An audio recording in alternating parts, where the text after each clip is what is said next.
All right, Max. There were a lot of reasons to be excited when Lincoln Riley was hired, and the turnaround last year from 4-8 to 11-1 was pretty astonishing. You guys have added a lot this offseason defensively. Why do you think this year the defense will be vastly improved, like your dad thinks it will be? Because of the guys we brought in, just to attend to the detail. It's going to be year two under Coach Grinch, and the communication aspect, there isn't going to be any hesitation. A lot of guys know what they're going to be doing.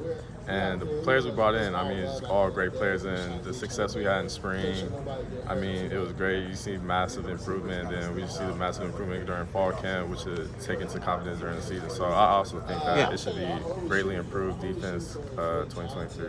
Like the difference this spring versus last spring, based off the feedback I got, was the offense year one in the spring kind of had their way a little bit. They were dominating, but this spring it was kind of 50-50, maybe even 60-40 in the favor of the defense. Why do you think it was the improvements were so visible? I think it was more so, last spring was a lot of thinking, with the new scheme, new playbook.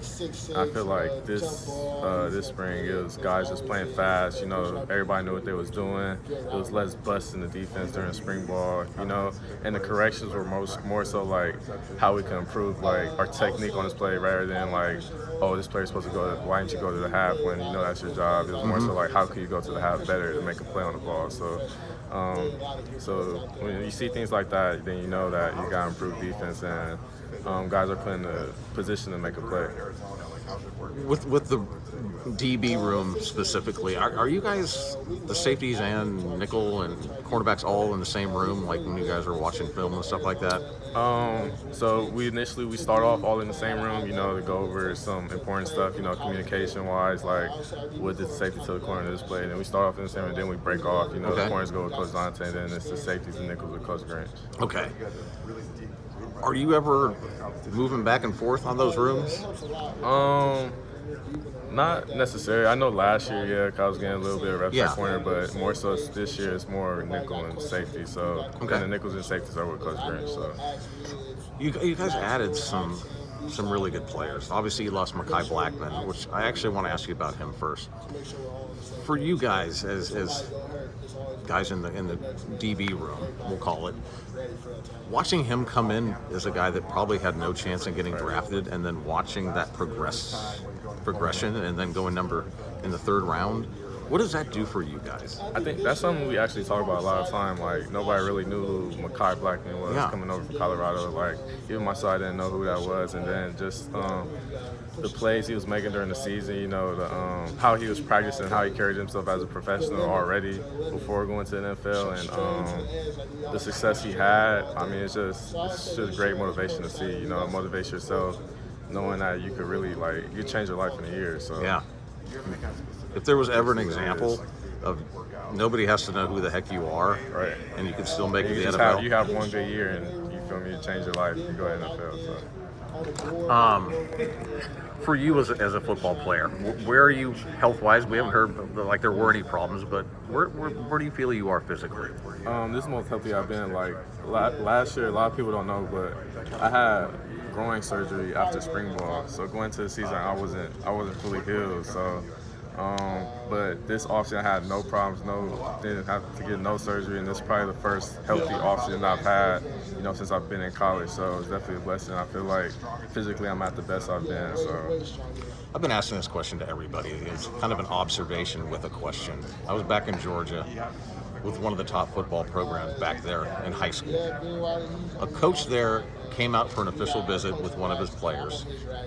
So I asked the coach what his impressions were of this football program here at USC, and the first word he said was elite. Why do you think people are viewing this football program as elite? I think because of the coaching staff that we have, Lincoln Riley over here, Coach Grinch, Coach Dante, and the players that we have, and the fact that we went from 4-8 to 11-win team, and, it's just going to only improve. So I feel like this team is destined for great things and only going to keep improving. So, hear a lot about discipline and accountability in Lincoln Riley's program. Where do you guys see that discipline and accountability? You don't really just see it just on the football field. You know, you see it like in everything else, like going to tutoring appointments, going to class. I feel like everybody's going to class, everybody's doing their stuff off the field academically. Everybody taking care of themselves the right way off the field. You know, social life. So you don't really hear any problems with this team, and everybody carries themselves in a great way. Not even just on the field, but off the field as well. So There were no off-field stuff that happened this year. First time, I don't know, since I can remember. Are you guys empowered, whether young guys or veterans like you, to just speak up if you see guys messing around, not doing things up to your standards? Yes, and that's something we're actually going to take an emphasis in on during fall camp. You know, if a player is loafing or not running to the ball or we know they're not giving their full effort, that a leader takes accountability for him and checks them on it instead of coach having to. You know, because we want to be a player-led team, and I feel like player-led teams are the teams that do the best.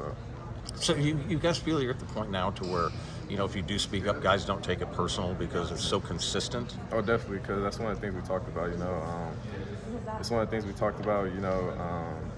If you feel like if somebody messes up, it should be okay for somebody to go check them on it, or not even in a disrespectful way, but like, hey man, like you gotta pick your stuff up, like you gotta go, we got big goals or something, like that guy's gonna do some things to improve himself. So you guys are picked to win the Pac-12 championship. Many have USC as one of the schools that will go to the playoffs. What will it take for you guys to go from a near-miss season to getting over the top?